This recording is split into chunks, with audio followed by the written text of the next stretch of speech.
대만의 한글 표기 도입으로 중국이 발칵 뒤집어졌습니다. 이번 발표는 대만 대통령이 직접 기자회견을 가질 정도로 사안이 중대했는데요. 특히 대만의 언어학자는 전쟁까지 불사를 각오가 되어 있다며 강력한 의지를 보이고 있습니다. 바로 알아보겠습니다. 저는 대만 교육부 언어정책연구원 장외일인입니다. 대만어 보존을 위한 연구를 시작한 지 벌써 7년째가 되었습니다. 처음 이 연구를 시작했을 때만 해도 그저 문서 작업에 불과할 거라 생각했죠. 그런데 연구를 거듭할수록 불안함이 커져갔어요. 대만어가 사라져간다는 건 숫자로도 명확했습니다. 젊은 층의 대만어 구사율은 10년 전과 비교해 절반 이하로 떨어지고 있었죠. 그런 와중에 베이징에서 온 공문 한 장이 저의 연구실 책상 위에 놓여 있었습니다. 중화민족의 언어적 통합을 위한 제안이라는 겉보기에 무해한 제목 아래 실질적으로는 대만어 연구에 대한 압력을 담고 있었습니다. 그리고 학문적 교류를 위해 귀하의 연구 자료를 공유해달라는 부탁은 속내가 시커멓게 보였어요. 지난 학회에서도 중국 측 연구원들은 대만어는 하나의 중국 아래 단지 방언에 불과하다며 저의 발표를 끊임없이 방해했었죠. 가슴속에서는 분노가 일었지만 동시에 이런 압박이 제 연구의 중요성을 역설적으로 증명한다는 생각이 들었습니다. 그들이 두려워하는 것은 단순히 언어가 아니라 그 언어가 담고 있는 정체성과 역사 그리고 독립적 문화의 힘이었습니다. 하지만 어떻게 대만어를 지켜야 할지 막막하기만 했죠. 매일 아침 연구실에 들어서며 똑같은 질문이 머릿속을 맴돌았습니다. 이대로 가면 대만어는 정말 사라지는 걸까? 고민의 원인은 분명했어요. 기존 한자 표기법은 대만어의 미묘한 성조와 발음을 담아내기에 턱없이 부족했습니다. 로마자 표기법도 있었지만 대부분의 대만인들에게 너무 낯설어서 실용성이 떨어졌죠. 연구실 창문으로 비치는 오후 햇살을 바라보던 어느 날이었습니다. 우연히 연구실에서 일본 식민지 시대의 한국 언어 정책에 관한 자료를 읽게 되었습니다. 페이지를 넘길수록 가슴이 먹먹해졌습니다. 일제강점기 동안 한국인들은 자신들의 언어를 사용하는 것조차 금지당했습니다. 공공장소에서 한국어를 사용하면 처벌받았고 학교에서는 오직 일본어만 가르쳤다는 사실이 저를 충격에 빠뜨렸습니다. 그럼에도 불구하고 한국인들은 비밀리에 한글을 가르치고 문학작품을 통해 언어를 보존했습니다. 조선어학회의 학자들은 목숨을 걸고 한글 사전을 편찬했다는 이야기에 눈시울이 붉어졌습니다. 언어가 단순한 의사소통의 도구가 아닌 민족의 정신과 정체성의 핵심이라는 사실을 그들은 온몸으로 증명했던 것입니다. 그날 밤 연구실에서 늦게까지 남아 일본 식민지배에서 벗어난 후 한국이 어떻게 한글을 부활시키고 발전시켰는지에 관한 자료들을 찾아보았습니다. 한국어의 부활은 단순한 언어의 복원이 아니라 민족 정신의 부활이었습니다. 그 이야기를 읽고 나서 문득 이런 생각이 스쳤죠. 한글로 대만어를 적으면 어떨까? 처음에는 그저 지나가는 생각이었습니다. 한글 말고도 다른 여러 언어로 시도해봤지만 별 진전이 없었거든요. 하지만 한글은 소리를 표기하기 위해 과학적으로 설계된 문자 아닌가? 대만어의 복잡한 성조와 발음을 표현하기에 적합하지 않을까? 이런 질문들이 머릿속을 떠나지 않았습니다. 다음 날 아침 서둘러 연구실로 향했습니다. 몇몇 학생 연구원들을 불러 모아 제 생각을 나눴죠. 한글로 대만어를 적어보는 실험을 해보자고 제안했습니다. 학생들의 반응은 제가 예상했던 것보다 훨씬 열정적이었어요. 그중 한 학생은 이미 한류 팬으로서 한글을 익히고 있다고 말했습니다. 또 다른 학생은 언어학에 관심이 많아 한글의 과학적 원리에 매료되어 있다고 하더라고요. 저는 그 즉시 디테일한 작업에 들어갔습니다. 가장 먼저 할 일은 대만어의 음소를 분석하고 한글과 대응시키는 작업이었어요. 대만어의 성조를 어떻게 표기할지도 중요한 문제였습니다. 밤낮을 가리지 않고 연구했죠. 약 한 달 후 우리는 첫 번째 한글 표기 시스템을 완성했습니다. 대만어의 기본 단어들을 한글로 적은 작은 책자를 만들어 대학생 20명에게 테스트해 보았어요. 그리고 예상치 못한 결과가 나왔습니다. 대부분의 학생들이 한글로 적힌 대만어를 놀라울 정도로 빠르게 익히더라고요. 특히 인상적이었던 건 참가한 학생들이 이게 정말 이렇게 쉽게 읽힌다는 게 믿기지 않는다고 하더라고요. 또 다른 학생은 한자보다 훨씬 직관적이라며 한글만 배우면 대만어도 쉽게 익힐 수 있을 것 같다고 흥분된 목소리로 말했습니다. 학생들의 반응에 저도 가슴이 뛰었습니다. 이건 단순한 실험이 아니었어요. 어쩌면 사라져가는 대만어를 살릴 수 있는 실마리일지도 몰랐습니다. 다음 날 저는 더 큰 규모의 실험을 계획했습니다. 대학생뿐 아니라 다양한 연령층과 배경을 가진 사람들을 대상으로 테스트하기로 했죠. 그런데 이 작은 실험이 대만 사회를 뒤흔들 거대한 논쟁의 시작점이 될 줄은 그때는 전혀 예상하지 못했습니다. 제가 테스트했던 한글을 이용한 대만어 표기법 실험은 예상보다 빠르게 확산되었습니다. 처음에는 대학 내 작은 연구 프로젝트에 불과했지만 SNS를 통해 소식이 퍼지기 시작했죠. 특히 젊은 층의 반응이 뜨거웠어요. 이미 한류의 영향으로 한글에 친숙한 젊은이들은 한글로 대만어를 표기하는 아이디어에 큰 관심을 보이더라고요. 저는 조교를 통해 SNS에 이 실험을 좀 더 널리 알려달라고 얘기했어요. 그리고는 제 생각도 적어달라고 했죠. 저는 이건 단순한 문자 문제가 아니라는 의견을 밝혔습니다. 젊은 세대가 대만어를 배우지 않는 이유 중 하나는 학습 난이도이며 한글을 활용하면 이 문제를 해결할 수 있을 거라고 확신한다고 말했죠. 그리고 제 연구에 관심을 가지는 사람들이 늘어나면서 제 연구팀은 점점 커져갔어요. 처음 몇 명의 학생에서 시작해 이제는 20여 명의 연구원이 함께하게 되었습니다. 그들 중에는 언어학자나 교육 전문가, 심지어 앱 개발자도 있었죠. 우리는 더 체계적이고 규모 있는 실험을 진행하기 시작했습니다. 그중 저와 함께 연구했던 학생인 린메이는 우리 연구에 뜻밖의 도움을 주었어요. 열성적인 한류 팬이었던 린메이는 이미 한글을 잘 알고 한국어도 굉장히 유창하게 하는 친구였죠. 그러면서 SNS에서 한글로 대만어 쓰기 챌린지를 열어보면 어떻겠냐고 제안했어요. 저는 젊은 층의 관심을 불러일으킨다면 뭐든 좋다고 했죠. 린메이와 친구들은 자신의 이름이나 간단한 문장을 한글로 적어 인터넷에 올리기 시작했습니다. 그리고 정말 충격적인 반응을 이끌었죠. 이 챌린지는 불과 일주일 만에 대만 전역의 젊은이들 사이에서 인기를 끌었습니다. 린메이는 제게 흥분한 목소리로 요즘 젊은 친구들이 모두 이 챌린지에 참여하는 건 물론이고 유튜버나 연예인들도 진지하게 참여하고 있다고 말하더라고요. 하지만 다음 날 조교가 급히 제게 인터넷 기사를 한번 봐야 할 것 같다며 신문을 건넸어요. 아니나 다를까 보수적인 학자들과 정치인들은 빠르게 비판의 목소리를 높였습니다. 대만어를 적는데 왜 한국 문자를 써야 하는가? 이는 우리의 문화적 정체성을 훼손하는 행위라는 비판들이 언론에 등장하기 시작했죠. 특히 대만 문화부의 한 고위 관료는 공개적으로 한글 사용에 대한 우려를 표명했습니다. 우리는 이미 우리만의 표기법이 있는데 굳이 다른 나라의 문자를 도입할 필요가 있느냐고 말했죠. 그러나 비판의 목소리에도 불구하고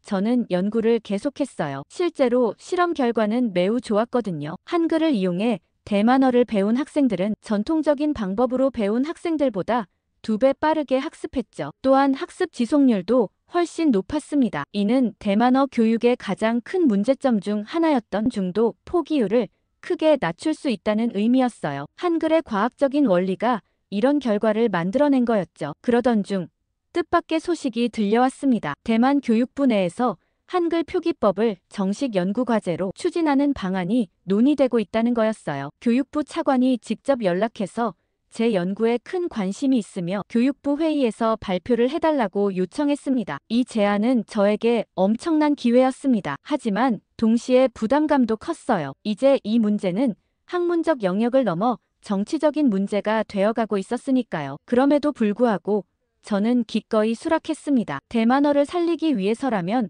어떤 도전도 마다하지 않을 각오였어요. 다음 날 아침 교육부로 향하는 차 안에서 저는 깊은 숨을 들이마셨습니다. 이제 돌이킬 수 없는 강을 건너고 있다는 느낌이 들었어요. 그리고 그 강 너머에는 무엇이 기다리고 있을지 아무도 알 수 없었습니다. 하지만 교육부에서의 발표는 예상보다 더 큰 반향을 일으켰습니다. 회의실에는 교육부 관계자들뿐만 아니라 언론인들과 다른 학계 인사들도 자리하고 있었어요. 저는 최대한 객관적으로 연구 결과를 발표했습니다. 한글이 대만어의 의문 체계를 표현하는데 얼마나 효과적인지, 학습 속도와 지속률이 어떻게 향상되었는지 데이터를 통해 보여주었죠. 발표가 끝난 후 질의응답 시간에 예상대로 날카로운 질문들이 쏟아졌습니다. 특히 대만 고전문학 교수 한 분이 강하게 반발했어요. 대만의 문화적 정체성을 희생시키면서까지 효율성만 추구해야 하는 건가 하고 물었죠. 저는 침착하게 대답했습니다. 한글 표기법은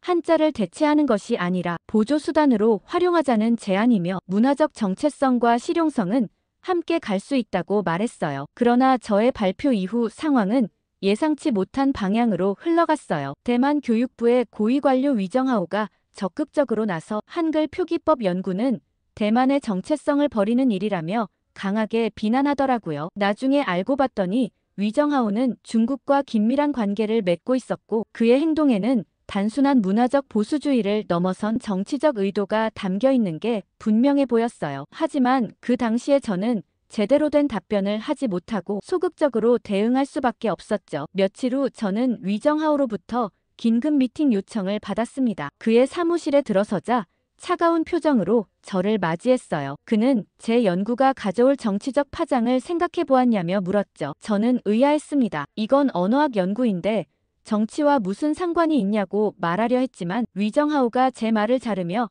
냉소적으로 웃었습니다. 그는 대만이 한자를 버리고 다른 문자를 도입한다면 중국은 이를 어떻게 볼 것 같으냐며 이는 외교적 문제로 비화될 수 있다고 경고했어요. 그제서야 저는 상황의 심각성을 깨달았습니다. 이건 단순한 학술적 논쟁이 아니었어요. 중국과의 복잡한 관계 속에서 한글 도입은 또 다른 정치적 발화점이 될 수 있었습니다. 저는 중국과의 관계를 끊어내는 게 필요하다며 한글은 우리에게 또 다른 기회라고 설명했습니다. 그러자 위정하오는 중국의 영향력이 있는 한 절대 그렇게 될 수 없다며 한국 같은 힘없는 나라는 아무 도움이 안 된다고 강하게 비난했어요. 그리고 며칠 후 현지 신문에 충격적인 기사가 실렸어요. 한국이 대만을 문화식민지로 만들기 위해 대만어의 한글 도입을 추진하고 있다는 내용이었습니다. 기사의 출처를 추적해보니 위정하오와 가까운 언론인이 작성한 것이었죠. 저는 즉시 반박 성명을 발표했지만 이미 여론은 양분되기 시작했습니다. 그런데 더 큰 문제가 생겼습니다. 중국 외교부 대변인이 공식 브리핑에서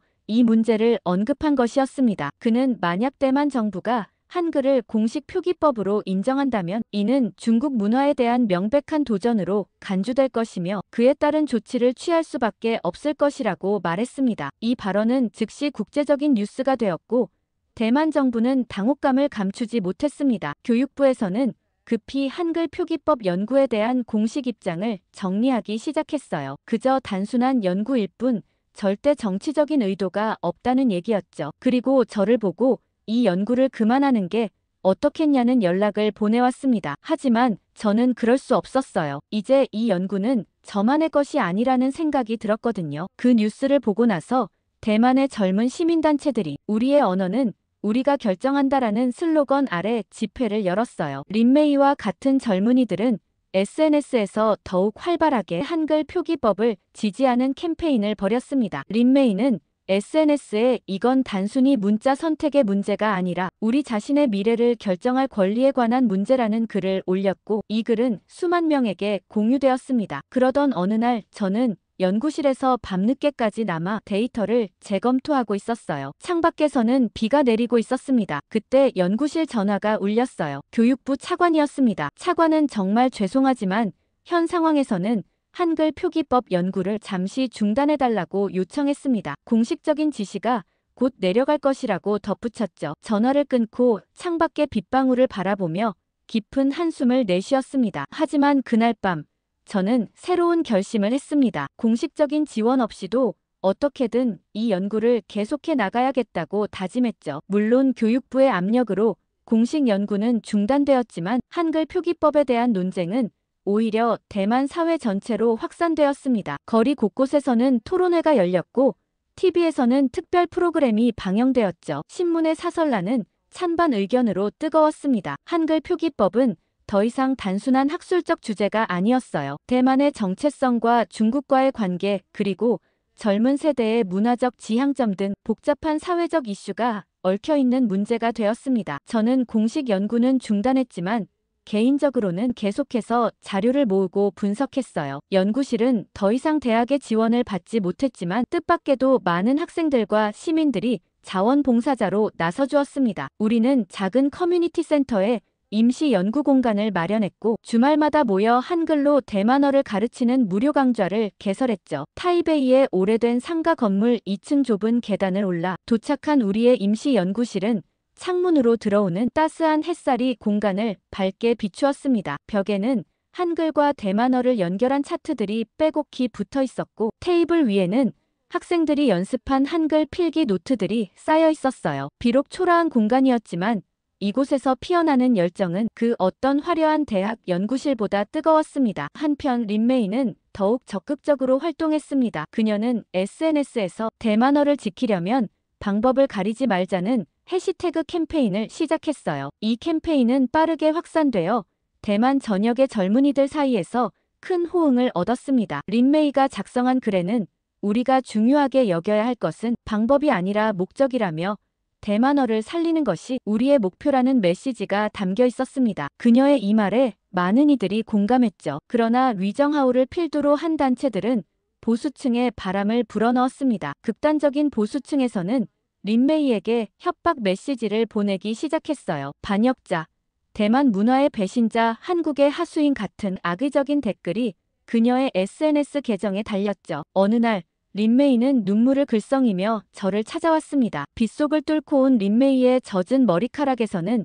빗물이 떨어지고 있었고 그녀의 눈가에 맺힌 눈물은 빗물과 구분할 수 없었습니다. 떨리는 목소리로 그녀는 자신이 정말 잘못하고 있는 것인지 물었습니다. 저는 그녀의 차가운 손을 따뜻하게 잡아주었습니다. 린메이에게 그녀는 아무것도 잘못한 것이 없으며 변화는 항상 저항을 낳기 마련이지만 그 저항 때문에 옳은 일을 포기해서는 안 된다고 말해주었어요. 그날 이후 우리는 더욱 조심스럽게 행동하기 시작했습니다. 린메이는 개인정보 보호에 신경 쓰게 되었고 우리의 활동도 더 은밀하게 진행되었어요. 하지만 포기하지는 않았습니다. 당시 대만 사회의 논쟁은 점점 더 격렬해졌어요. 한쪽에서는 한글 표기법이 대만어를 살리는 가장 효과적인 방법이라고 주장했고 다른 한쪽에서는 한글 도입이 대만 문화 정체성을 훼손하는 행위라고 반박했습니다. 심지어 일부 정치인들은 이 문제를 다가오는 선거의 쟁점으로 삼기까지 했죠. 그러던 중 제게 공식 서한이 도착했습니다. 교육부에서 보낸 것이었어요. 서한의 내용은 냉정했습니다. 공식적으로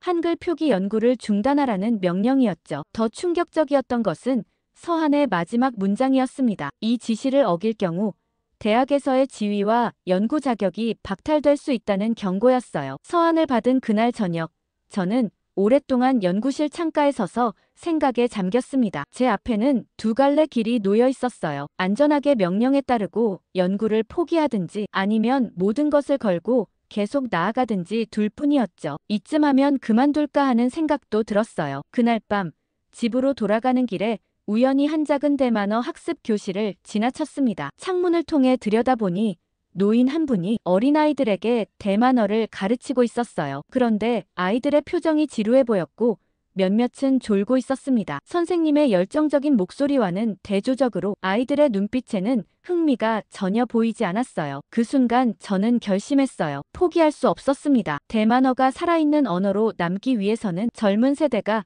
배우고 싶어하는 방식으로 가르쳐야 했습니다. 언어는 책 속에 보존되는 것이 아니라 사람들의 일상 대화 속에서 살아 숨쉬는 것이니까요. 집에 돌아와 컴퓨터를 켜고 이메일을 열었습니다. 한국의 언어학자 김태석 교수에게 연락을 취하기로 했어요. 이제 국제적인 협력이 필요한 시점이었습니다. 이메일을 작성하며 저는 한국의 도움이 반드시 필요하다고 구구절절하게 메일을 적었습니다. 더 이상 중국의 영향력 아래 머물고 싶지 않으며 한글과 한국의 도움만이 대만의 미래라고 얘기했죠. 김태석 교수의 답장은 생각보다 빨리 왔습니다. 그는 제 연구에 큰 관심을 보였고 적극적으로 돕겠다는 의사를 밝혔어요. 김 교수는 한글의 국제적 활용에 관한 연구로 유명한 언어학자였습니다. 그가 보내준 논문과 자료들은 우리 연구에 새로운 시각을 제공해 주었어요. 가을비가 창문을 적시던 밤 첫 화상 회의를 통해 김 교수와 만났습니다. 화면 너머로 보이는 그의 연구실은 책으로 가득했고 벽면에는 세계 각국의 언어 지도가 걸려 있었어요. 그의 따뜻한 미소와 열정적인 목소리에서 진정한 학자의 모습을 발견할 수 있었습니다. 우리는 화상회의를 통해 자주 교류했습니다. 한 번은 밤늦게까지 대만어의 성조를 한글로 어떻게 표현할 것인지에 대해 토론했어요. 김 교수는 예리한 통찰력으로 여러 제안을 해주었죠. 새벽 1시 지친 눈을 비비며 화면을 응시하던 순간 김 교수가 중요한 제안을 했습니다. 한글은 본래 성조를 표기하기 위한 부호가 없지만 간단한 기호를 추가하면 대만어의 성조도 완벽하게 표현할 수 있다고 했어요. 그 순간 머릿속에서 무언가 번쩍하는 깨달음이 있었습니다. 그는 몇 가지 표기법 예시를 보내주었고 우리는 그것을 바탕으로 개선된 시스템을 개발했습니다. 김 교수의 도움으로 한글 대만어 표기법은 빠르게 완성도를 높여갔어요. 한 달 후 김 교수는 한글을 이용한 대만어 표기법의 효율성 연구라는 논문을 발표했습니다. 이 논문은 국제언어학계에 상당한 반향을 일으켰어요. 특히 그가 밝힌 데이터는 설득력이 있었습니다. 논문에서 김 교수는 한글로 대만어를 표기할 경우 학습 시간이 기존 방식에 비해 평균 63% 단축되며 장기 기억 유지율은 41% 향상된다는 놀라운 결과를 제시했습니다. 이 수치를 처음 보았을 때 제 심장은 빠르게 뛰기 시작했어요. 이것은 단순한 가설이 아닌 확실한 과학적 증거였으니까요. 김 교수의 논문 발표 이후 다른 나라의 언어학자들도 관심을 보이기 시작했습니다. 독일의 슈미트 교수와 일본의 다나카 교수 등이 연락을 해왔어요. 그들은 모두 한글의 과학적 설계가 다른 언어를 표기하는데도 효과적일 수 있다는데 동의했습니다. 어느 날 저녁 일본의 다나카 교수와 나눈 대화가 특히 기억에 남습니다. 그는 일본어 방언 보존에도 비슷한 접근법을 적용할 수 있다며 흥미로워했습니다. 언어는 살아있는 생명체와 같아서 적응하고 진화해야 합니다. 그렇지 않으면 죽어갑니다. 그의 말에 깊이 공감했어요. 슈미트 교수는 메일을 통해 한글은 단순한 한국 문자가 아니라 소리 중심의 언어를 기록하는데 매우 효과적인 도구라고 말했습니다. 그의 이 말은 제게 큰 힘이 되었어요. 국제언어학회에서는 특별 심포지엄이 개최되었습니다. 소멸위기 언어 보존을 위한 문자 체계 연구라는 주제로 저와 김 교수가 공동 발표자로 초청받았죠. 비록 대만에서의 공식 연구는 중단되었지만 국제적으로는 오히려 더 큰 관심을 받게 된 아이러니한 상황이었습니다. 세계 각국의 언어학자들이 모인 회의장, 저는 약간의 떨림을 느끼며 단상에 올랐습니다. 그곳에서 대만어의 아름다움과 그것을 지키기 위한 우리의 노력을 설명했어요. 발표가 끝난 후 청중들의 뜨거운 박수 소리가 귓가에 울렸습니다. 그 순간 느낀 감정은 말로 표현하기 어려웠어요. 심포지엄에서의 발표는 온라인으로도 중계되었고 대만의 많은 학생들과 시민들이 이를 시청했어요. 그들 중 상당수가 SNS를 통해 지지 메시지를 보내주었습니다. 국제적인 지지는 대만 내에서의 여론에도 영향을 미치기 시작했어요. 한편 린메이는 더욱 창의적인 방법으로 캠페인을 이어갔습니다. 그녀는 대만 전통 민요를 한글로 표기해 SNS에 올리기 시작했고 이것이 젊은 층 사이에서 새로운 트렌드가 되었어요. 할머니께 배운 노래를 다시 부르다라는 해시태그와 함께 많은 젊은이들이 대만어 민요를 한글로 적고 부르는, 때로는 재해석하는 영상을 공유했습니다. 봄비가 내리던 어느 날 오후 린메이가 흥분된 목소리로 전화를 걸어왔습니다. 요즘 젊은이들이 대만어 민요에 관심을 갖기 시작했다며 이건 정말 놀라운 일이라고 말했어요. 그녀의 목소리에서 느껴지는 기쁨은 전염성이 강했고 저도 모르게 미소를 짓게 했습니다. 그녀의 말처럼 대만어 민요가 젊은 세대 사이에서 다시 인기를 얻기 시작했습니다. 어떤 학생들은 대만어 랩을 만들어 공유하기도 했어요. 이 모든 콘텐츠에는 한글로 된 가사가 함께 표시되었습니다. 대만어를 배우고 싶어하는 젊은이들에게 한글은 이제 새로운 도구가 되어가고 있었어요. 김 교수는 이런 현상을 문화적 부활의 시작이라고 표현했습니다. 그는 한국의 한류 현상이 한글에 대한 관심으로 이어지고 이것이 다시 대만어 학습으로 연결되는 과정을 흥미롭게 관찰했습니다. 늦은 밤 김 교수와의 화상 통화에서 그는 이건 단순한 언어 문제가 아니라 문화적 교류와 상호 영향의 아름다운 예시라고 말했습니다. 화면 너머로 보이는 그의 진심 어린 표정에서 학문을 넘어선 감동을 느낄 수 있었어요. 그의 말에 깊이 공감했습니다. 처음에는 단순히 대만어를 효과적으로 표기하기 위한 방법을 찾던 것이 이제는 더 큰 문화적 흐름의 일부가 되어가고 있었어요. 국제학계의 지지는 대만 정부에도 영향을 미쳤습니다. 이제 그들은 한글 표기법 연구를 무조건 억압할 수 없게 되었어요. 정부 내에서도 이 문제를 다시 검토해야 한다는 목소리가 나오기 시작했습니다. 그러던 어느 날 창가에 앉아 비 내리는 타이베이 거리를 바라보고 있을 때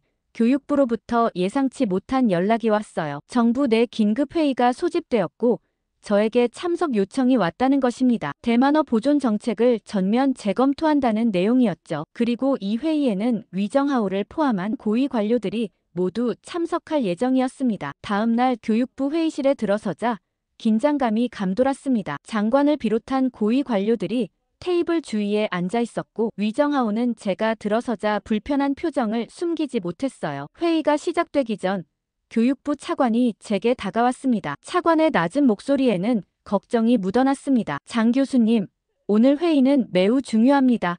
솔직하게 말씀드리자면 정부 내에서도 의견이 갈리고 있어요. 신중하게 말씀해 주세요. 차관의 눈빛에서 저는 미묘한 지지의 메시지를 읽을 수 있었습니다. 그는 진심으로 대만어 보존에 관심이 있는 분이었어요. 회의실 창밖으로는 하늘이 점점 어두워지고 있었습니다. 마치 우리의 논의 결과를 기다리는 듯한 침묵이 느껴졌습니다. 회의가 시작되고 장관이 먼저 입을 열었습니다. 그의 목소리는 평소보다 더 무거웠습니다. 최근 대만어 보존과 한글 표기법에 관한 논쟁이 사회적으로 큰 파장을 일으키고 있으며 오늘은 이 문제에 대한 정부의 입장을 정리하고자 한다고 말했습니다. 위정하오가 먼저 발언권을 얻었습니다. 그는 한글 표기법 도입의 위험성을 강조했어요. 중국과의 관계가 악화될 우려가 있으며 한자를 사용하는 대만의 문화적 정체성이 흔들릴 수 있다고 말했습니다. 그의 냉정한 목소리와 단호한 태도는 이 문제에 대한 그의 강한 입장을 그대로 드러내고 있었습니다. 그의 말이 끝나자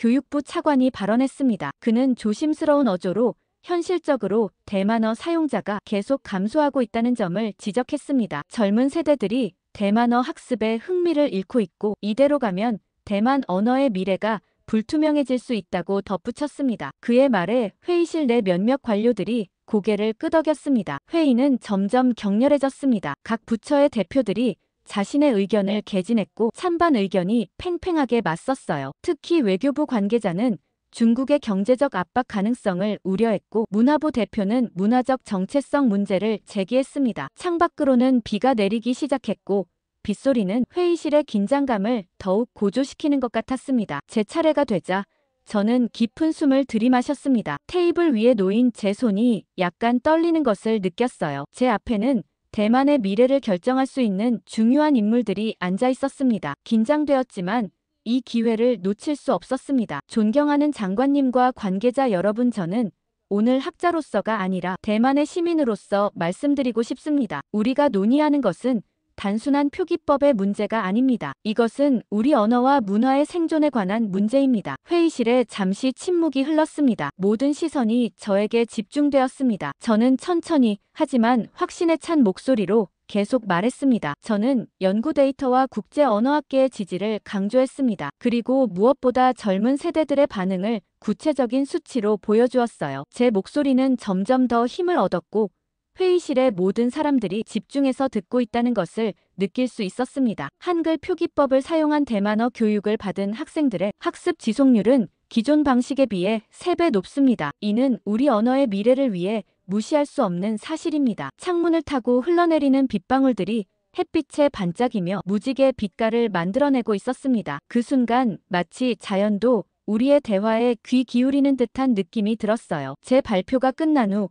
회의실에는 잠시 침묵이 흘렀습니다. 장관이 생각에 잠긴 표정으로 고개를 끄덕였어요. 그리고 뜻밖의 인물이 발언권을 요청했습니다. 수석 비서관이었어요. 그는 평소 발언이 거의 없는 인물이었기에 모두가 놀란 표정이었습니다. 장관님, 제가 한 가지 개인적인 이야기를 해도 될까요?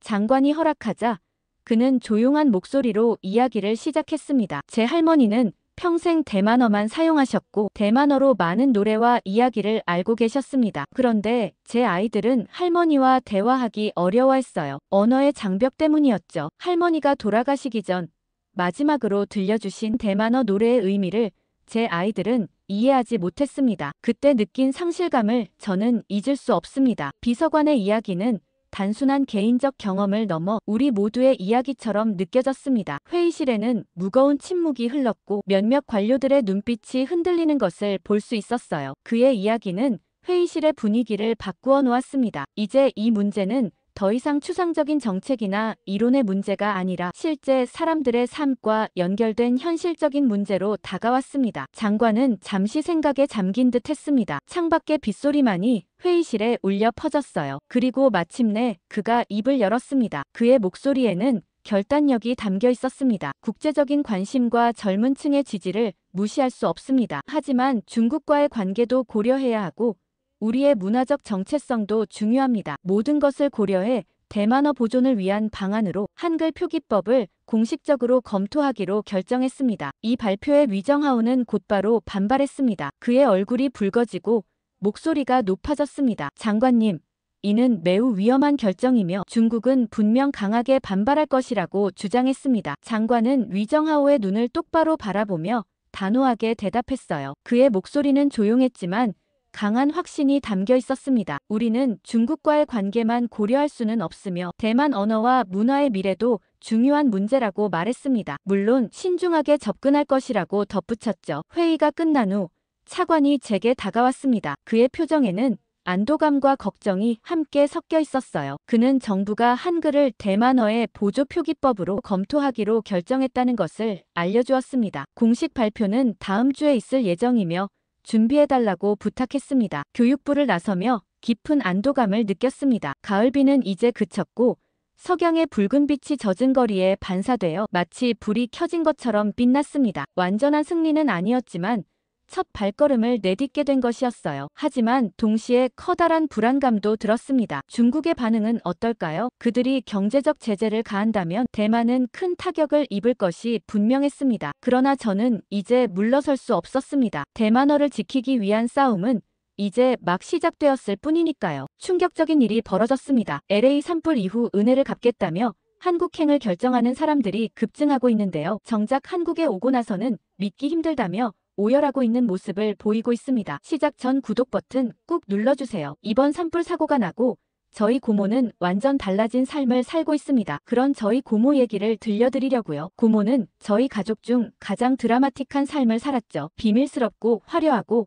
동시에 처절했어요. 어린 시절 고모는 저에게 신비로운 존재였습니다. 명절이나 가족 모임에서도 좀처럼 모습을 드러내지 않았죠. 가끔 나타나면 마치 영화 속에서 튀어나온 사람 같았어요. 손에 닿지 않는 먼 세상을 살아가는 것처럼 보였습니다. 사실 고모는 그럴 만한 사람이었죠. 부잣집 회장님의 정부로 살았으니까요. 어린 시절 저는 고모의 이야기를 정확히 알지 못했습니다. 그냥 돈 많은 사람이랑 산다는 정도로만 알고 있었죠. 하지만 자라면서 하나둘씩 퍼즐 조각이 맞춰졌어요. 고모는 회장님과 오랜 시간 함께 지냈습니다. 결혼은 아니었지만 아이도 있었고 부유한 삶을 누렸죠. 하지만 그 화려함 뒤에는 남들이 쉽게 알지 못하는 외로움과 불안이 있었어요. 언제까지나 이 생활이 지속될 수는 없다는 걸 누구보다 잘 알고 있었을 겁니다. 그런데 그런 고모의 삶이 완전히 뒤바뀐 날이 있었죠. 바로 LA 대형 산불이 발생한 날이었어요. 고모는 로스앤젤레스 외곽에 위치한 대저택에서 아이와 함께 살고 있었습니다. 회장님은 가끔씩 찾아왔고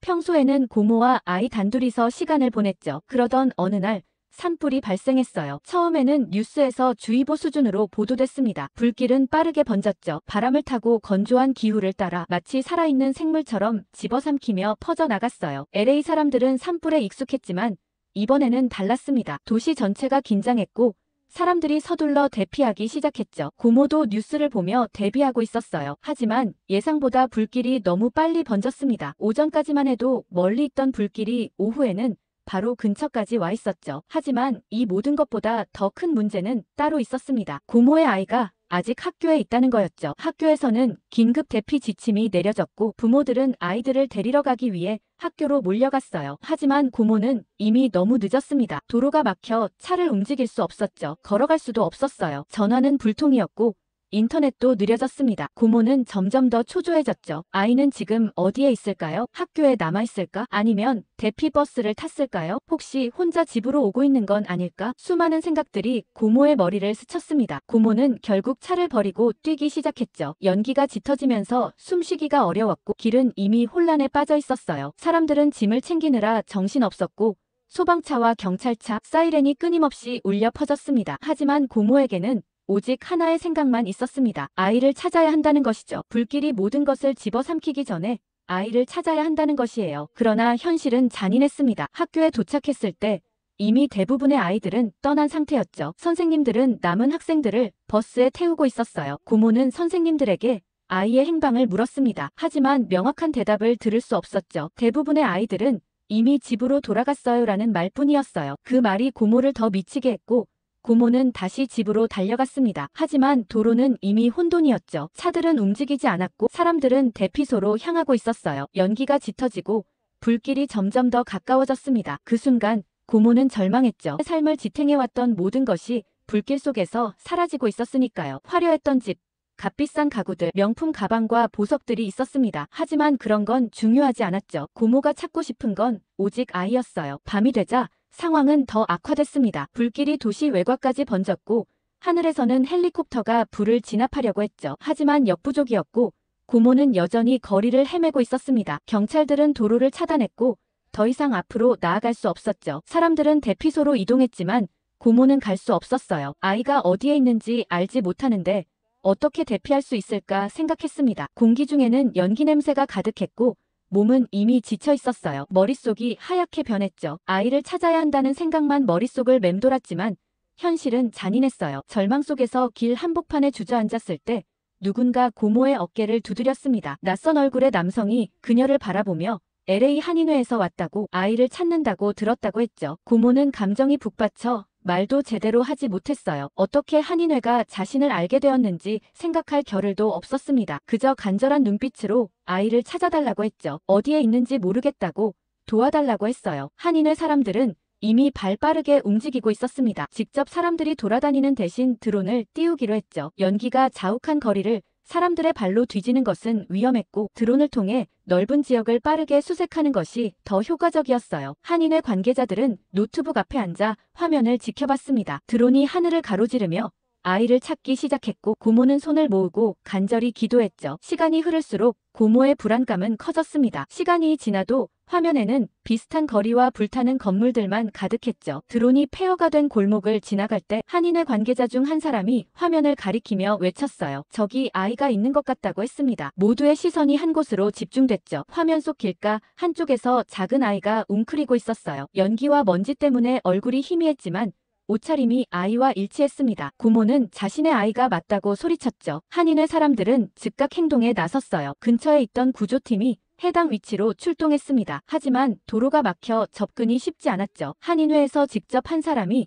오토바이를 타고 현장으로 향했어요. 고모는 두 손을 모아 기도했죠. 그리고 마침내 한인회 관계자가 아이를 안고 돌아왔습니다. 그 순간 고모는 모든 감정을 쏟아냈죠. 아이는 울면서 고모에게 달려왔어요. 고모는 아이를 품에 안고 오열했습니다. 마치 세상이 무너졌다가 다시 세워지는 순간 같았죠. 가슴속에서 무언가 터지는 듯한 느낌이었어요. 아이는 떨고 있었고 고모는 더욱 세게 끌어안았습니다. 괜찮다고, 엄마가 왔다고 계속 중얼거렸죠. 주변 사람들도 가슴을 쓸어내렸어요. 한인회 관계자들은 따뜻한 미소를 지으며 둘을 바라봤습니다. 고모는 몇 번이고 고개를 숙이며 감사 인사를 했죠. 어떻게 이 은혜를 갚아야 할지 모르겠다고, 얼마라도 드리겠다고 했어요. 하지만 한인회 사람들은 손사래를 치며 괜찮다고 했습니다. 그저 할 수 있는 일을 했을 뿐이라고 했죠. 고모는 몇 번이고 지갑을 꺼내려 했지만 한인회 사람들은 끝까지 받지 않았어요. 그 대신 한 사람이 웃으며 말했습니다. 나중에 한국에서 좋은 일 한번 하라고 했죠. 그걸로 충분하다고 했어요. 고모는 그 말을 듣고 한참을 멍하니 있었습니다. 그리고 마침내 고개를 끄덕였죠. 눈물이 멈추지 않았어요. 한인회 사람들은 따뜻한 미소를 지으며 뒷정리를 하기 시작했습니다. 그리고 한인회 사람들은 고모와 아이를 차에 태워 안전한 곳으로 이동하도록 도왔죠. 알고 봤더니 한인회 사람들은 혹시나 하는 마음으로 불길 속에 여전히 남아있는 사람들을 찾아다녔고 우연히 조카의 학교 선생님을 만나 고모의 얘기를 들었다고 했어요. 그리곤 불길 속에 고모를 찾아왔던 거죠. 그날 밤 고모는 아이를 품에 안고 한숨도 자지 못했어요. 아이의 체온을 느끼면서도 여전히 실감이 나지 않았습니다. 만약 한인회의 도움이 없었다면 아이를 찾지 못했을지도 몰랐죠. 이때까지 가지고 있던 모든 것을 잃어도 상관없었어요. 하지만 아이만큼은 잃을 수 없었습니다. 고모는 한인회 사람들의 말을 떠올렸죠. 나중에 한국에서 좋은 일 한번 하라고 했어요. 고모는 그 말을 마음속 깊이 새겼습니다. 이 은혜를 어떻게든 갚아야겠다고 생각했죠. 그날 이후 고모의 삶은 완전히 달라졌습니다. 화려한 재산과 호화로운 삶은 사라졌지만 그녀에게는 더 소중한 것이 남아있었죠. 그것은 바로 사람들의 선한 마음과 자신의 아이였어요. 그리고 언젠가 그녀도 누군가에게 따뜻한 손을 내밀 날이 올 거라고 믿었습니다. 산불이 모든 걸 삼켜버린 이후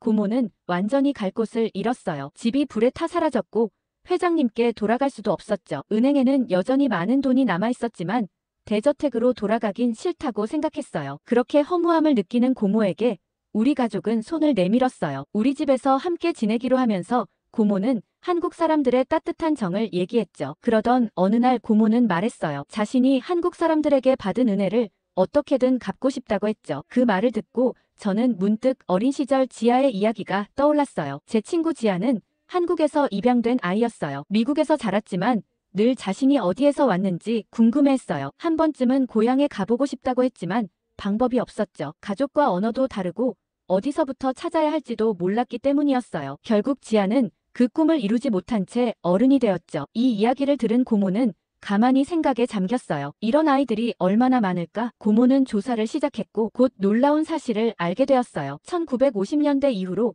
한국에서 해외로 입양된 아이들의 수는 20만 명이 넘는다는 것이었죠. 특히 미국으로 입양된 한인은 10만 명 이상이었어요. 한국은 한때 세계에서 가장 많은 해외 입양을 보낸 나라였어요. 한창 많을 때는 한 해에만 6천 명 이상의 아이들이 해외로 보내졌죠. 고모는 이 숫자들을 보며 충격을 받았어요. 그저 몇몇 사람들의 이야기가 아니라 수십만 명의 한인들이 태어난 나라를 떠나 해외에서 살아가고 있었던 거였죠. 이들 중 많은 사람이 자신의 뿌리를 찾고 싶어 했지만 현실적인 장벽이 너무 많았어요. 언어의 문제, 서류의 복잡함, 그리고 무엇보다도 어디서부터 시작해야 할지 모르는 막막함. 고모는 입양인들의 이야기를 하나둘 찾아 읽기 시작했어요. 그들의 경험담을 보며 점점 더 깊은 고민에 빠졌죠. 입양된 사람들 중에는 자신이 한국에서 왔다는 사실을 성인이 되어서야 알게 된 경우도 있었어요. 부모님이 한국에서 왔다는 사실을 숨겼거나 어릴 때 입양되어 전혀 기억하지 못하는 경우도 많았어요. 그리고 그들 중 일부는 자신의 생부모를 찾고 싶어 했죠. 하지만 많은 경우 서류가 사라지거나 불완전한 경우가 많았고 시간이 지나면서 가족을 찾는 것이 점점 더 어려워졌어요. 고모는 점점 더 이 문제에 관심을 가지게 됐어요. 단순히 과거의 기록을 찾는 것이 아니라 그들이 자신의 정체성을 찾을 수 있도록 돕고 싶다는 생각이 들었죠. 수십만 명의 사람들이 태어난 나라에 대해 알지 못하고 살아간다는 사실이 안타까웠어요. 그리고 그들에게 도움을 줄 방법이 있을까 고민하기 시작했죠. 시간이 지날수록 고모는 더욱 적극적으로 움직이기 시작했어요. 입양인들의 인터뷰를 찾아보고 한국 정부의 입양 관련 자료를 조사했어요. 그 과정에서 고모는 입양인들이 친부모를 찾는 일이 결코 쉽지 않다는 걸 깨달았죠. 서류는 오래전에 폐기되거나 불완전한 경우가 많았고 입양된 지 오래된 경우 가족이 이사를 가거나 연락이 끊긴 경우도 많았어요. 그럼에도 불구하고 많은 입양인들이 한국을 찾고 싶어 한다는 사실에 고모는 더욱 이 문제에 관심을 가지게 됐죠. 입양인들의 이야기를 읽으며 고모는 점점 더 깊은 고민에 빠졌어요. 그들은 단순한 출생지가 아니라 자신의 정체성을 찾고 싶어 했어요. 누구나 자신의 뿌리를 알고 싶어 하는 건 당연한 일이었죠. 하지만 그 과정이 너무나 험난했고 도움을 받을 곳이 많지 않았어요. 고모는 이들에게 어떻게든 힘이 되고 싶었어요. 그들을 돕는 것이야말로 자신이 받은 은혜를 갚는 길이라고 생각하게 됐죠. 고모는 결심했어요. 입양아들이 한국을 찾을 수 있도록 돕는 일을 해보기로 했어요. 물론 고모 혼자서 할 수 있는 일은 많지 않았어요. 하지만 정보라도 모으고 자료를 정리해서 공유하면 도움이 될 것 같았죠. 처음엔 입양된 사람들이 친부모를 찾을 수 있도록 한국의 입양 관련 기관과 연결하는 방법을 알아봤어요. 이후에는 입양인들이 한국을 방문할 때 도움을 줄 수 있는 방법을 고민했죠. 그러던 고모는 입양아들이 한국과 연결될 수 있는 공간이 필요하다는 걸 절실히 깨닫게 되었어요. 그동안 많은 입양인들이 자신이 어디에서 왔는지 알고 싶어 했지만 그들을 위한 마땅한 공간은 없었죠. 한국어를 배우고 싶어도 기회가 부족했고 한국 문화를 이해할 기회조차 제한적이었어요. 고모는 입양아들이 정체성을 찾을 수 있는 곳을 만들기로 결심했어요. 센터를 설립하는 일은 쉽지 않았어요. 하지만 고모는 자신의 자금력을 활용하고 한인회와 협력하면서 이 일을 빠르게 추진했어요. 한인회에서도 이 계획에 공감했고 많은 도움을 주기로 했죠. 그렇게 해서 입양아들을 위한 센터가 탄생하게 되었어요. 센터에서는 다양한 프로그램이 운영되었어요. 우선 한국어 교육이 가장 중요한 부분이었어요. 많은 입양아들이 한국어를 배우고 싶어 했지만 제대로 가르쳐줄 곳이 부족했죠. 그래서 체계적인 한국어 수업을 마련했어요. 초급부터 고급까지 수준별로 나누어 수업을 진행했고 실생활에서 쓸 수 있는 표현들을 중심으로 가르쳤어요. 한국어를 배우면서 입양아들은 비로소 자신의 뿌리를 더 가까이 느낄 수 있었어요. 뿐만 아니라 한국 역사와 문화에 대한 강좌도 운영했어요. 입양아들이 단순히 언어만 배우는 것이 아니라 자신이 태어난 나라의 역사와 문화를 이해하는 것도 중요했어요. 센터에서는 입양아들끼리 서로 교류할 수 있는 공간도 마련했어요. 처음에는 어색해하던 아이들도 점차 서로를 이해하고 공감하면서 깊은 유대감을 형성하게 되었죠. 서로에게 힘이 되어주는 모습은 감동적이었어요. 센터가 운영되면서 많은 입양아들이 관심을 가졌어요. 소식을 들은 한인회에서도 적극적으로 도왔어요. 한국어를 가르칠 자원봉사자들을 연결해 주었고 역사와 문화를 가르칠 강사들도 추천해 줬어요. 덕분에 센터는 더욱 체계적으로 운영될 수 있었어요. 무엇보다도 한국어를 배우면서 즐거워하는 입양아들의 모습을 보는 것은 큰 보람이었죠. 어느 날 고모는 수업을 듣고 있는 아이들을 바라보며 뿌듯함을 느꼈어요. 고모는 그제서야 내가 정말 의미 있는 일을 하고 있구나라고 생각했어요. 그간 아무리 많은 돈을 가지고 있어도 느낄 수 없던 감정이었죠. 센터가 점점 성장하면서 입양아들뿐만 아니라 그들의 가족들도 관심을 보이기 시작했어요. 입양 부모들은 자녀들이 한국 문화를 배우는 모습을 흐뭇하게 바라보았고 더 많은 프로그램을 요청하기도 했어요. 센터가 운영된 지 얼마 지나지 않아 입양아들 사이에서 작은 변화가 일어나기 시작했어요. 처음에는 자신의 정체성에 대해 혼란스러워하던 아이들이 점점 자신감을 갖게 되었어요. 한국어로 대화하는 모습을 보이며 자신이 한국에서 태어났다는 사실을 긍정적으로 받아들이기 시작했죠. 또한 한국을 방문하고 싶다는 아이들도 많아졌어요. 그러던 어느 날 저는 지아에게 센터에 한번 놀러오라고 얘기했습니다. 고모가 이 센터를 만든 계기가 된 지아였죠. 어릴 때부터 한국에서 입양된 후 미국에서 자란 지아는 늘 자신의 뿌리에 대해 궁금해했어요. 하지만 어디서부터 시작해야 할지 몰랐고 오랜 시간 동안 그 감정을 혼자서 품고 있었어요. 고모가 센터를 만들었다는 소식을 듣고 망설였지만 결국 문을 두드리게 되었어요. 처음에는 지아도 어색했어요. 자신의 이야기와 비슷한 배경을 가진 사람들이 모여있는 공간이었지만 선뜻 마음을 열기가 쉽지 않아 보였어요. 그러나 시간이 지나면서 점차 센터에서의 생활에 익숙해졌죠. 지아는 한국어 수업을 들으며 자신의 뿌리를 더 깊이 이해하기 시작했고 역사와 문화를 배우며 한국과의 연결고리를 만들어 나갔어요. 무엇보다도 비슷한 고민을 가진 사람들과 소통하면서 마음속에 있던 외로움을 조금씩 덜어낼 수 있다고 하더라고요. 고모는 지아와 자연스럽게 가까워졌어요. 센터에서 함께하는 시간이 많아지면서 지아의 마음속 깊은 아픔을 알게 되었죠. 지아는 어릴 적부터 자신의 친부모님이 지금 어디에 계실까 궁금했어요. 하지만 찾을 방법이 없었고 어디서부터 시작해야 할지 몰랐어요. 시간이 지나면서 부모님에 대한 기억은 희미해졌지만 가슴속 어딘가에 늘 공허한 느낌이 자리 잡고 있었어요. 고모는 지아의 이야기를 들으며 깊은 고민에 빠졌어요. 이 아이가 부모님을 찾을 수 있도록 도울 방법이 있을까? 단순히 한국어를 배우고 문화를 접하는 것만으로는 부족하다고 느껴졌어요. 지아가 진정으로 자신의 정체성을 찾으려면 부모님과의 연결고리를 찾아주는 것이 가장 중요하다는 생각이 들었죠. 고모는 결심했어요. 반드시 지아의 부모님을 찾아주겠다고 다짐했죠. 고모는 먼저 입양 관련 서류를 확인하기 시작했어요. 지아가 가진 모든 자료를 모으고 한국의 입양기관과 연락을 시도했죠. 시간이 오래 걸릴 수도 있다는 말을 들었지만 포기하지 않기로 했어요. 지아는 처음에는 반신반의했지만 고모가 진심으로 돕고 싶어 한다는 걸 깨닫고 마음을 열기 시작했어요. 점차 자신도 부모님을 찾을 수 있을지도 모른다는 희망을 품게 되었죠. 이번에 지아의 부모님을 찾는 걸 성공하고 나면 고모는 지아뿐만 아니라 다른 입양아들에게도 같은 기회를 주고 싶었어요. 그래서 더 열심히 임했죠. 고모는 여러 기관과 연락을 주고받으며 가능성을 하나하나 확인해 나갔어요. 과정은 쉽지 않았지만 고모는 포기하지 않았어요. 지아는 어쩌면 부모님을 만날 수 있을지도 모른다는 기대감이 생겼어요. 고모는 그런 지아를 보며 더욱 힘을 내야겠다고 생각했어요. 그간 지아도 많이 달라졌죠. 이제는 한국어로 간단한 대화도 가능했고 한국 역사와 문화를 배우면서 자신의 뿌리를 더 깊이 이해할 수 있게 되었어요. 무엇보다도 부모님을 찾기 위한 여정이 시작되면서 자신이 더 이상 길을 잃은 존재가 아니라는 걸 깨달았어요. 그동안 마음속 깊이 자리 잡고 있던 공허함이 조금씩 채워지는 느낌이었죠. 고모는 좀 더 적극적으로 유전자 검사 서비스를 활용하기로 했어요. 입양아들의 친부모를 찾기 위해서는 한국 내 생물학적 가족과의 연결이 필요했죠. 해외 입양인들을 위한 유전자 데이터베이스를 구축하고 한국의 실종자 DNA 등록 시스템과 연계하여 비교 분석을 진행했어요. 비용이 만만치 않았지만 고모는 망설이지 않았죠. 이 아이들에게 가족을 찾아주는 것이 무엇보다 가치 있는 일이라 믿었답니다. 이와 동시에 고모는 입양 기록을 철저히 조사하기 시작했어요. 수십 년 동안 보관된 입양 서류들은 오래되었고 일부는 유실되었지만 남아있는 기록이라도 최대한 활용해야 했죠. 한국아동보호센터와 협력해 과거 입양 기록을 정리하고 생부모가 남긴 흔적을 찾기 시작했어요. 한국 내 수소문 작업도 병행했죠. 한인 네트워크를 통해 입양 전 친부모의 거주 지역을 조사하고 그곳에서 실종 신고가 접수된 적이 있는지도 확인했어요. 하지만 과정은 쉽지 않았어요. 오래된 기록 속에서 부모의 흔적을 찾는 일은 생각보다 복잡했죠. 일부 서류는 정확하지 않았고 기록에 남아있는 정보가 부족한 경우도 많았어요. 게다가 친부모가 다른 지역으로 이주했거나 이름을 바꾼 경우에는 더욱 찾기가 어려웠답니다. 그렇지만 고모는 쉽게 포기하지 않았어요. 모든 가능한 방법을 동원해서라도 지아에게 가족을 찾아주겠다고 다짐했죠. 고모는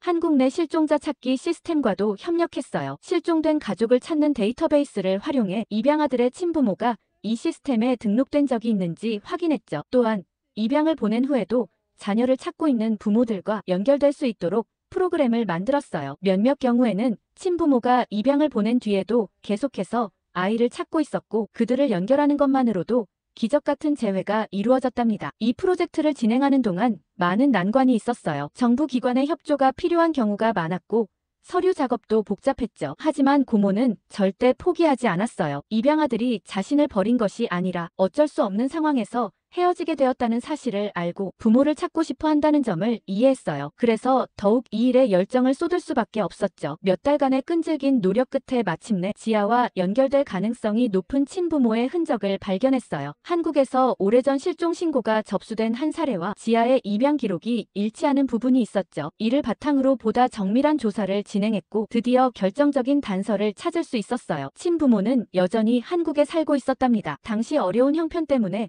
어쩔 수 없이 아이를 해외로 보낼 수밖에 없었지만 이후에도 계속해서 아이를 찾고 있었어요. 시간이 많이 흘렀지만 그들은 여전히 자식을 가슴에 품고 있었죠. 이 사실을 알게 된 순간 고모는 감정을 억누를 수 없었어요. 지금까지 해온 모든 노력이 헛되지 않았음을 깨달았답니다. 고모는 지아에게 이 소식을 전하기 전 모든 확인 절차를 마무리하고 싶었어요. 혹시라도 실수가 있으면 안 되었거든요. 고모는 한국의 담당 기관과 협력하여 마지막 검증을 진행했고 드디어 확실한 결론을 내릴 수 있었어요. 지아의 친부모가 맞다는 것이 공식적으로 확인되었답니다. 이제 남은 일은 지아에게 이 사실을 전하는 것이었어요. 오랜 시간 동안 부모님을 찾고 싶어 했던 지아에게 이 소식이 어떤 의미가 있을지 고모는 누구보다 잘 알고 있었죠. 하지만 한편으로는 지아가 감당해야 할 감정적 부담도 고려해야 했어요. 부모님을 만나는 일이 기쁨만을 의미하는 것이 아닐 수도 있었답니다. 그래서 고모는 신중하게 접근하기로 했어요. 고모는 지아를 따로 불러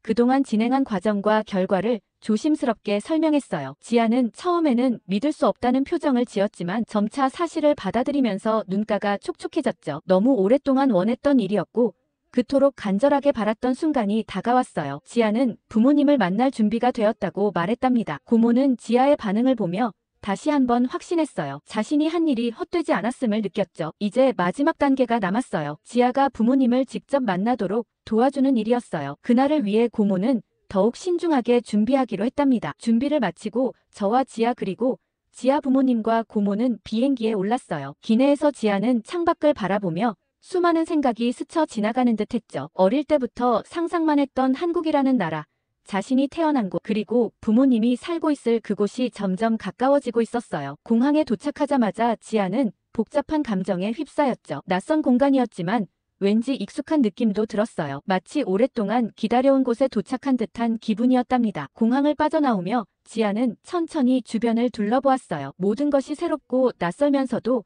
동시에 따뜻하게 느껴졌어요. 내가 태어난 곳이 여기였구나. 지아는 스스로에게 그렇게 말하며 깊은 숨을 내쉬었죠. 호텔로 향하는 차 안에서도 지아는 창밖을 바라보며 말없이 생각에 잠겼어요. 한국의 거리, 사람들, 간판 하나하나가 지아에게는 특별하게 다가왔죠. 드디어 부모님을 만날 순간이 다가오고 있었어요. 부모님이 계신 장소로 가는 길은 긴장과 기대가 뒤섞인 시간이었다고 하더라고요. 차가 목적지에 가까워질수록 지아의 손은 점점 더 떨리기 시작했죠. 고모와 저는 지아의 손을 꼭 잡아주며 따뜻한 위로를 건넸죠. 마침내 도착한 곳 문 앞에 선 지아는 심장이 터질 듯이 뛰었어요. 문이 열리자마자 부모님과 눈이 마주쳤어요. 순간 시간이 멈춘 것 같았죠. 부모님은 예상치 못한 연락에 놀라면서도 눈물을 흘렸어요. 너무 오랜 세월이 흘러서 이제는 다시 볼 수 없을 거라 생각했지만 이렇게 다시 만날 수 있었답니다. 부모님은 떨리는 손으로 지아의 얼굴을 어루만졌어요. 지아도 감정이 북받쳐 아무 말도 할 수 없었죠. 너무 많은 감정이 한꺼번에 밀려와서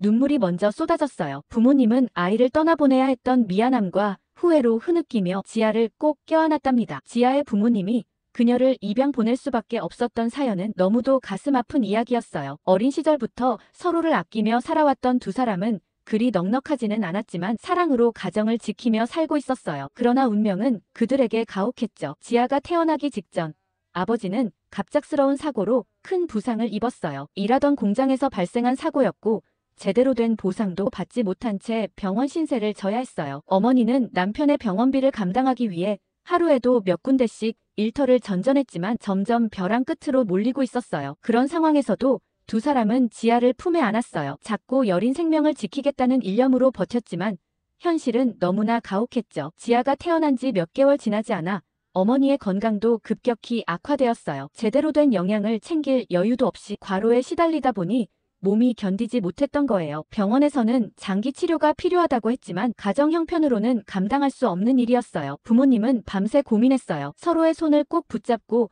몇 번이나 눈물을 삼키며 이야기를 나눴죠. 지아를 위해서 무엇이 최선일까? 결국 두 사람은 너무나도 힘든 결정을 내릴 수밖에 없었어요. 그렇게 지아는 해외 입양을 가게 되었어요. 부모님은 마지막 순간까지 지아를 품에서 놓지 않으려 했어요. 하지만 그녀에게 더 나은 미래를 주고 싶었기에 가슴을 찢는 심정으로 입양 서류에 서명했어요. 공항에서 지아를 보내는 순간 어머니는 주저앉아 오열했고 아버지는 그런 아내를 부둥켜 안으며 눈물을 흘렸어요. 마지막까지 지아의 작은 손을 꼭 잡고 있다가 결국 손을 놓아야 했어요. 그리고 그 순간 부모님의 마음도 함께 무너졌죠. 지아가 떠난 후에도 부모님은 한순간도 그녀를 잊은 적이 없었어요. 매년 그녀의 생일이 되면 하늘을 보며 무사하기를 기도했고 혹시라도 다시 만날 날이 올까 희망을 놓지 않았어요. 자신들이 해줄 수 없었던 것들을 입양된 가정에서라도 누릴 수 있기를 바라며 오랜 세월을 가슴에 묻고 살아왔어요. 그리고 마침내 이렇게 다시 만날 수 있게 된 것이었어요. 지아는 부모님의 얘기를 듣고